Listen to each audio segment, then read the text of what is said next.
I struggle with this sometimes, right? Because we have this romanticization of this circle, right? And I get it. I totally fall for it myself.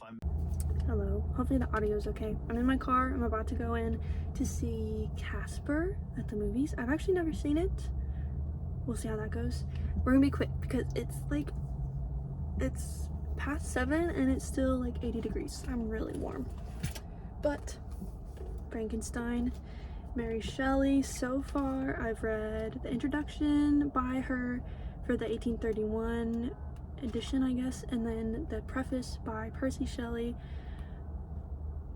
you know, and then the 4 letters that were Captain Walton, I guess. But the introduction was really good. I'm halfway through a podcast called, the podcast is After Dark, Myths, Misdeeds, and Paranormal or something. It's like 2 historians and they do like dark history. So they have a podcast about Frankenstein and kind of the circumstances around the story, going into like Mary Shelley's life, and then the gloomy days in Geneva when Lord Byron was like, hey guys, what say you to some ghost stories? So I thought that was interesting. And yeah, the introduction, I would highly recommend reading it. I think it's very interesting. It's kind of like her creation story in a way of this book, being like Byron told the group of us that we were gonna write ghost stories, and I couldn't think of anything, and then one night I went to bed and I laid my head on my pillow, and then this scary creature came into my mind, and yeah. And then the first 4 letters was, yeah, this guy Walton, he's writing to his sister, I think back in England, and the first letter is him getting to like, I guess, Russia or something, and then he gets further and further away because I think it was the North Pole he was heading to for, I don't know, some grand journey. He had inherited a bunch of money and he was like, guys, I've been dreaming, let's go out to the Arctic. In the 4th letter we meet who will become, I'm pretty sure, Dr. Frankenstein, the man that causes all these problems. What time is it? I need to keep track of time. And he's out in the Arctic and they come across him. They see a sled, like a sled with some dogs and stuff, pulling some kind of man that's not quite a man, kind of disformed, disfigured in the distance, and it's going away. And then a little bit later they see another sled with 1 dog pulling a man. He comes up to the boat, I guess, or something, and they're like, come on board. He gets on board when they confirm that they're going further into the Arctic. And then Walton, am I getting it wrong? I'm sorry, maybe it's Walton, the guy writing the letters to his sister. He calls himself a romantic, and I definitely see that, and this was the time for that. But he kind of is a little self-aggrandizing, maybe. I don't know. I'm not too familiar with him just based off of the 4 letters. He feels like he's kind of tooting his own horn, which, you know what? Good for him. And then Frankenstein, the doctor, okay, I've heard he's not even a doctor. I heard he was a dropout. We'll see how that goes. I'm interested to see if that's true. Victor Frankenstein, I think, will be his name, the guy from the ice. He's like, boy, let me tell you a story so hopefully you can learn from my mistakes. And he's just very tortured and grieving, and I don't know, hopefully he does regret what he did. But that's where we're at. We will start chapter 1. I don't know, I'm looking forward to it. I actually really enjoyed the 4 letters. At first I was like, ugh,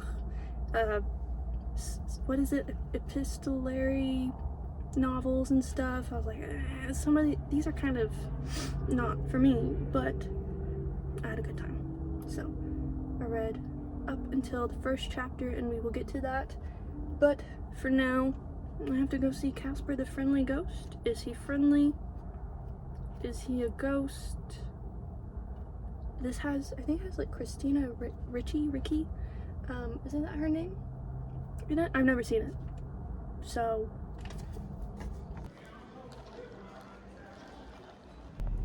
This video is not about Casper, but that's a fun movie. Casper and the ghosts are kind of like weirdos, but you know what? From one weirdo to another. Okay.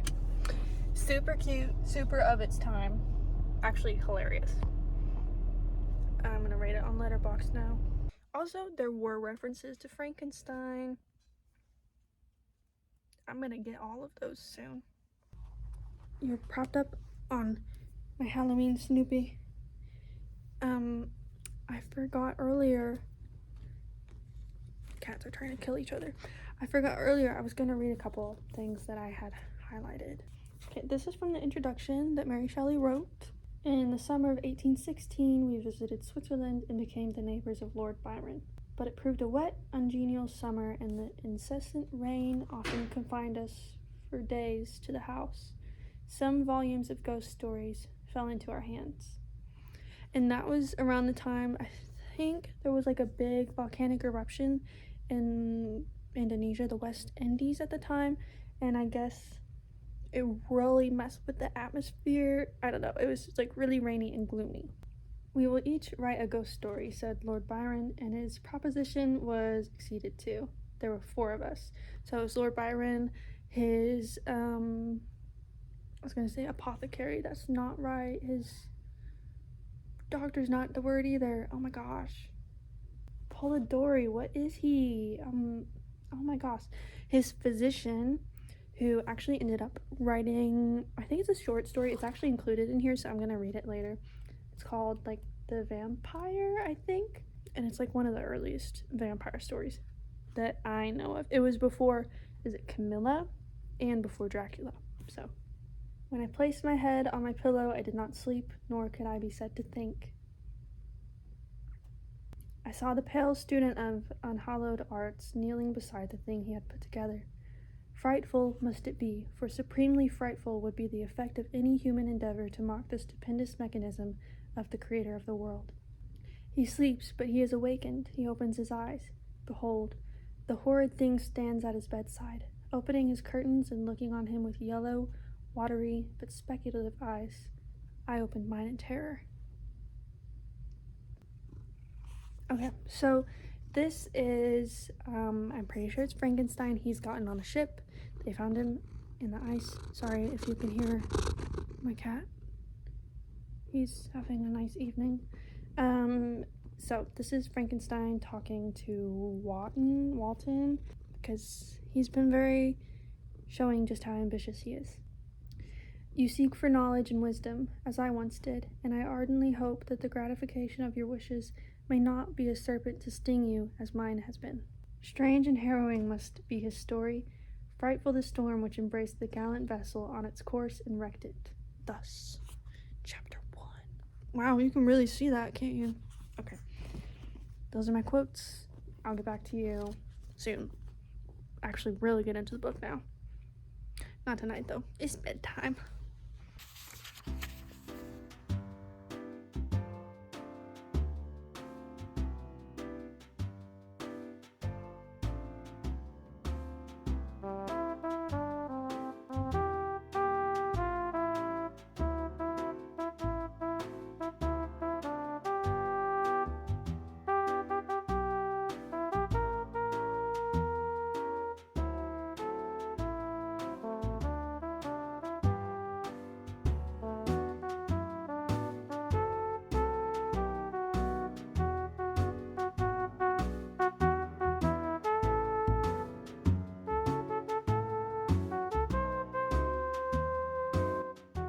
I know we said not to call him a madman, but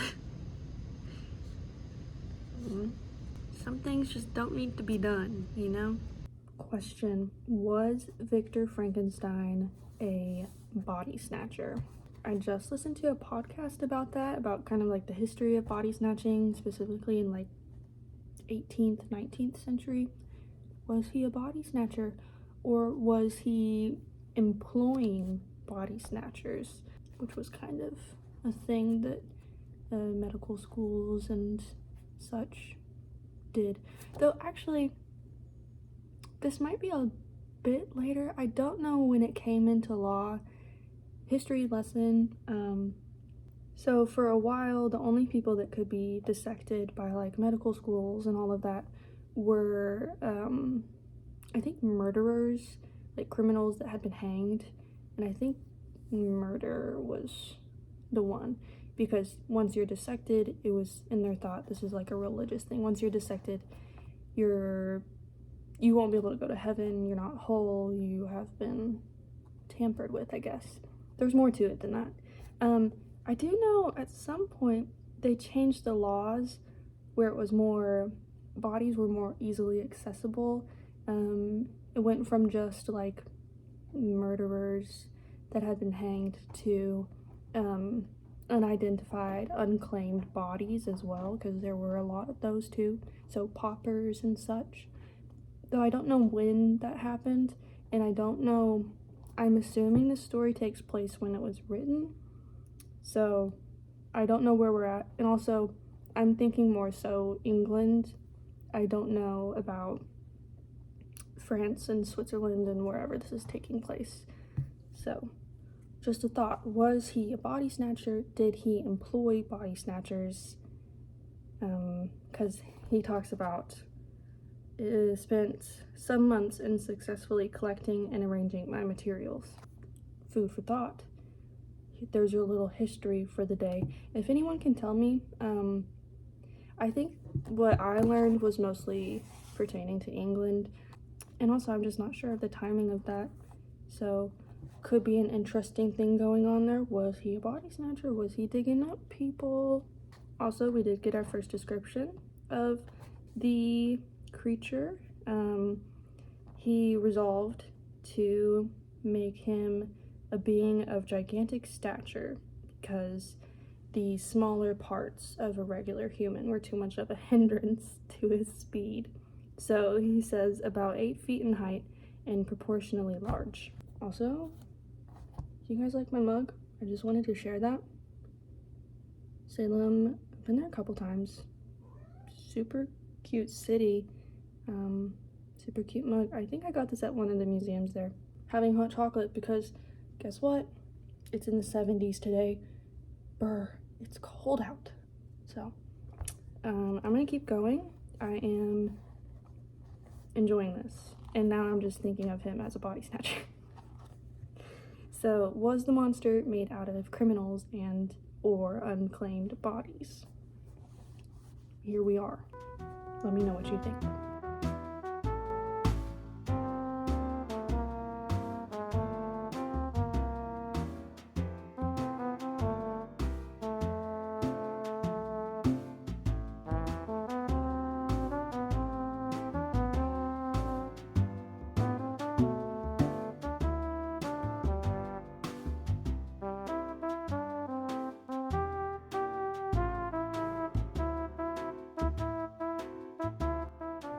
I've made it to volume 2, chapter 2.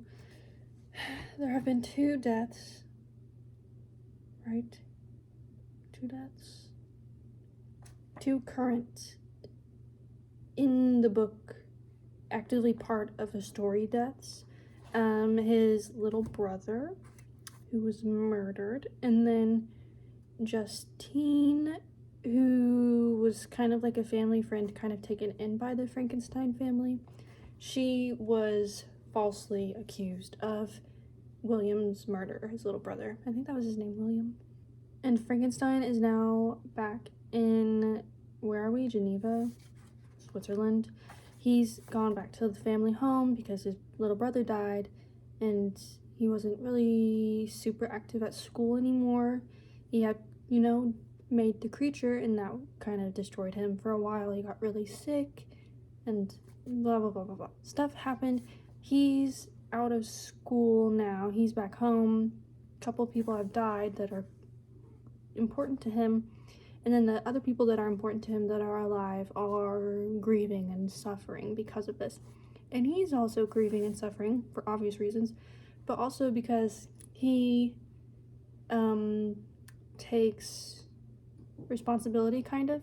Does he? I don't know. He does. In this, it says that he does feel like he could also be considered the murderer since he made the creature. and he's 100% certain that the creature caused the death.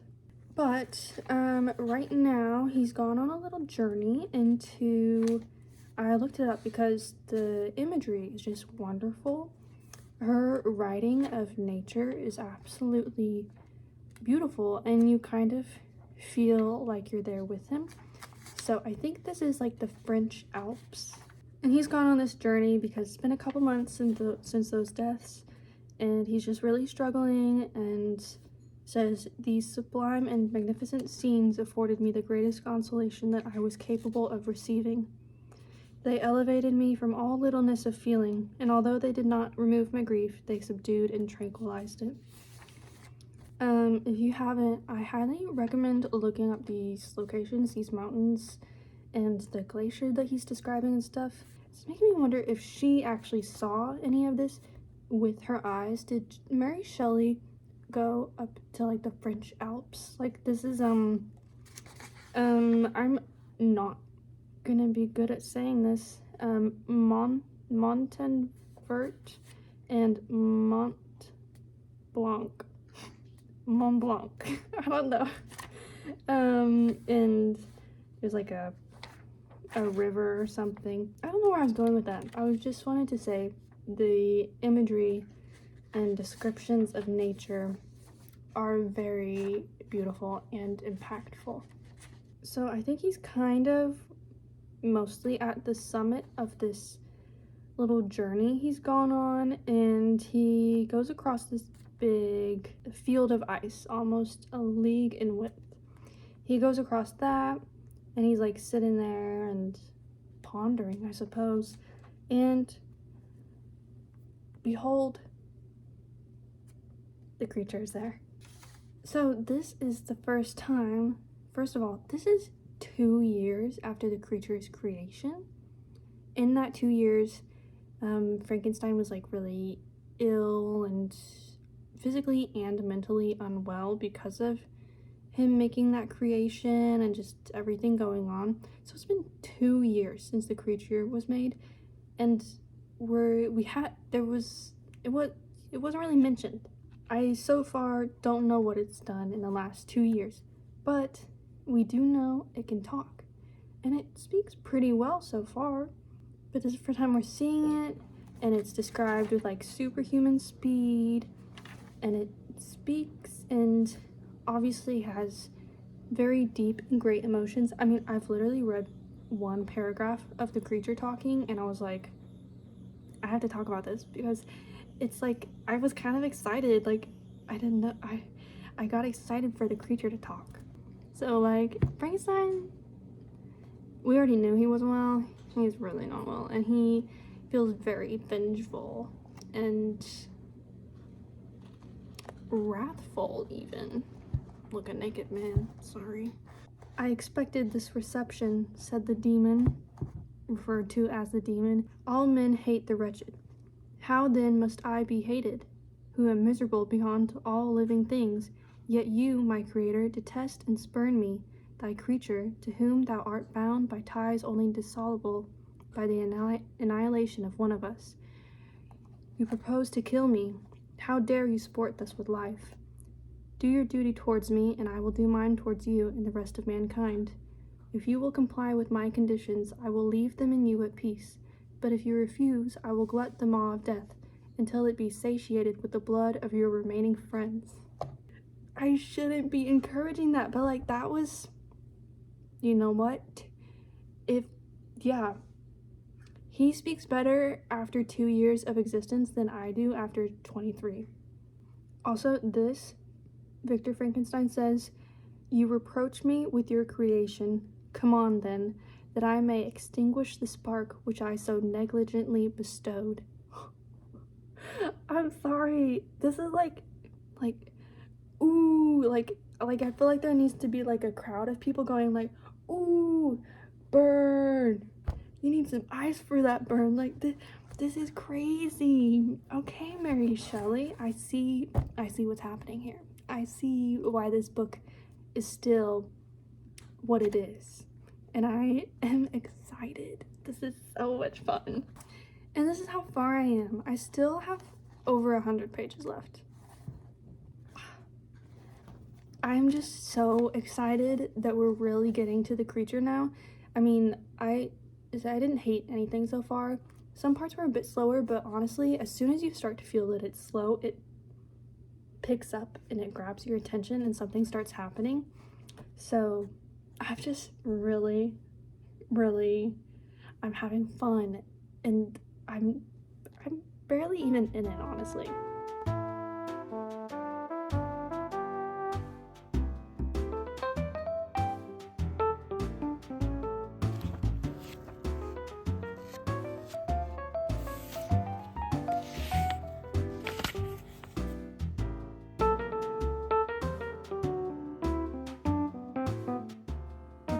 Quick check-in. I've made it to volume 3, about 150 pages in. Still loving it. We've gotten the creature's backstory now, and the creature he wants a creature of his own. He wants a companion.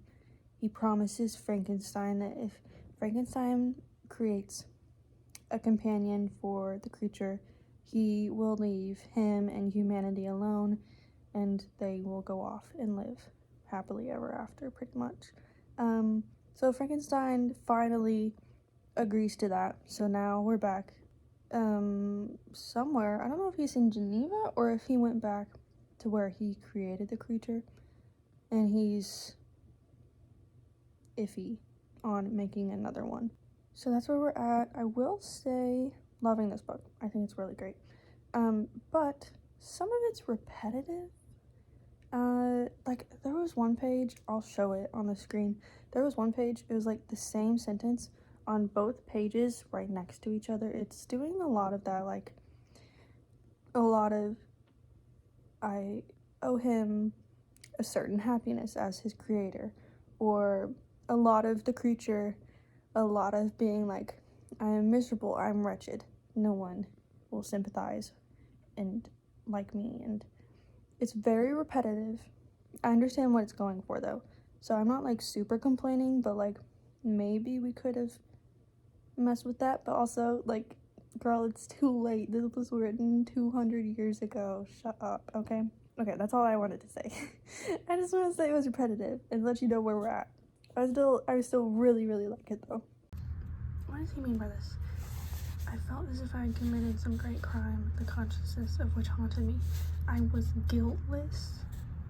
Ooh, I just got some banana on my book. Oopsies. I keep doing it. How is he guiltless? I don't understand. What does he say he is not guilty of? He is the one who made the creature. Just making the creature is guilt, I would say. Is like kind of a sin in its own right. How is he guiltless? Guiltless from the murders? But then you could argue he's not. This man, just when I think he's like kind of repenting and all of that, he goes and says something like this.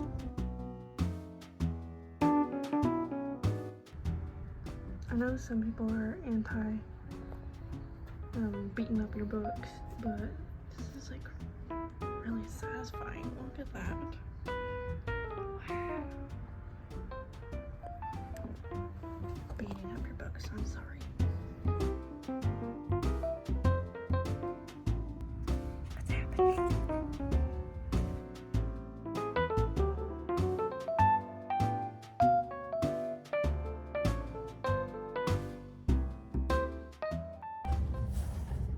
Last page.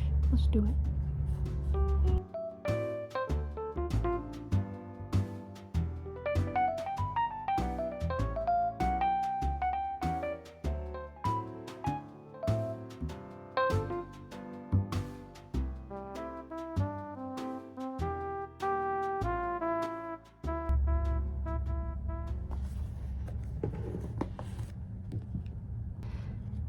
It's finished.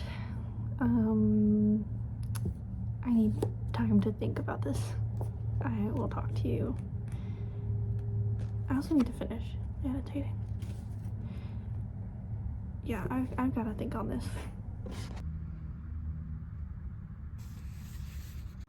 Okay, ladies, okay.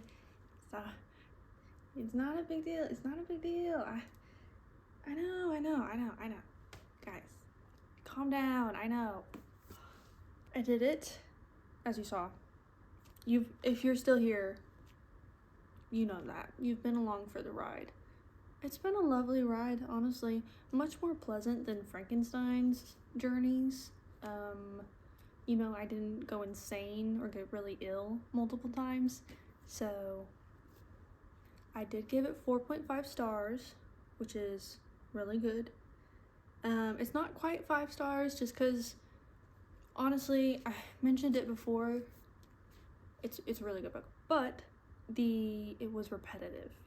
There are just multiple times from Frankenstein and the creature, the things that they were saying, and maybe she's just trying to drill it home and just really get the point across of how they were feeling, but it was like the same sentiment repeated over and over again, but worded slightly different. It wasn't terrible though. Like, it wasn't so much that I was like, oh, I can't keep reading this. But it did catch my attention. But who am I to judge? I am not a writer. I couldn't tell you how to fix that or if it needs to be fixed. It's just something I noticed. That's the only thing I can think of that caught my attention that I wasn't entirely 100% on. Everything else was good. Pacing I liked because as soon as you're like, oh, it's kind of slowing down, then it picks back up and something happens. It's really, really good at that. The language was very easy and accessible. I think it's more accessible than Jane Austen. Jane Austen, I feel like she is maybe a little bit more flowery, and you know, maybe she was like a vocab nerd or something. Like, she's still accessible, but I feel like this one was even more so, and maybe it's because it's Frankenstein telling his story, and you know, we typically speak more informally than if we're writing, so maybe that's why. I'm not sure. I kind of didn't want it to end because every time I picked it up, someone would die. And sorry, that's like not a nice thing of me to say, but am I wrong? You know, it kept me going. I did find myself trying to pick sides, kind of, not really. Like, I wasn't trying to be black and white about it, but like, you know, when the creature would start talking and stuff, I'd be like, he makes a fair point. And then when Frankenstein would start talking, I'm like, I get him too. But like, they're both wrong. They're both gray. You know, they live in the gray, which I think most of us do. And yeah, I don't think you're supposed to pick sides and be like, oh, the creature was a victim. Oh, Frankenstein was a victim. You know, it's way more complex than that. So yeah, it's as Frankenstein said in it. He was like, don't listen to him. The creature is very persuasive. It's like, you're so right, dude, but also you're not good either. So I had to remind myself, like, you don't always have to have a book with like the perfect protagonist, you know. That doesn't necessarily make a book. I did think it was going to be scarier, and maybe that's just like the pop culture that we have today. I'm actually going to go see the 1931 movie in theaters soon. That'll be my first time seeing it. But just like pop culture references, I feel like we're more big on jump scares maybe, and like quick, easy scares. This wasn't necessarily scary. I could see why it was scary for Frankenstein. It was more internal, not so physical. Obviously very physical in that the creature kills everyone around him. So yeah, that would be terrible and scary, of course. But most of the book is internal, and both of them struggling and being like, I'm right, he's wrong. Yeah, it wasn't scary. It was atmospheric and internal, and yeah, I really, the nature writing in here magical. She really captured the essence of nature. Just all of the characters' appreciation of nature, and then you would see whenever Frankenstein was going down a hole, when he was going down, whether mentally or being ill or anything like that, you would see him like lose his appreciation and wonder and just not pay attention to the beauty of nature. And then like when he'd either surround himself by people that saw that or he started getting better, you'd start getting more and more of like just how wonderful nature is. And I think the writing was very, very pretty. I felt like I was there. Also, I annotated it. I didn't get a tab for like family and friends and platonic relationships. I didn't get a tab for those, and I kind of wish I had, because it's very Frankenstein. He does depend on those relationships, and when he's not doing well is when he ignores those relationships, and they always come back and they always help him until the very end when, you know, everyone's dead and then he eventually dies. But that was a very, very big part of the novel, was his relationship with his family and then close friends. Yeah, I don't think I have anything else to say. I said it all while I was reading it, I'm pretty sure. Probably said too much. If you're interested in reading this, highly recommend. It is very easy and accessible for the modern reader. I think this would actually be a really good stepping stone into classics. It's a bit shorter too, only like 200 something pages. Just really good. Shout out to Mary Shelley. Shout out to my girl Mary. She, you know what? Her personal life, so messy. Her writing, right on. Now my mission is to see the movies. I've already got tickets to see the 1931. I'm trying to see if any theaters near me are going to show the 2025 Guillermo del Toro one, but so far there's no showings in Oklahoma, so I don't know. I'm kind of upset about that. Might have to wait till it gets on Netflix. I can be patient. Go read this book if you haven't. If you have, please talk to me about it. I need people to talk to about this. I'm like talking people's ear off about it that have never read it and have no plans to read it. So okay, that's my review. If you so please, go follow me on Fable. Also, follow me on Letterboxd. Guys, I love movies. So, okay. I'm gonna go. Adios.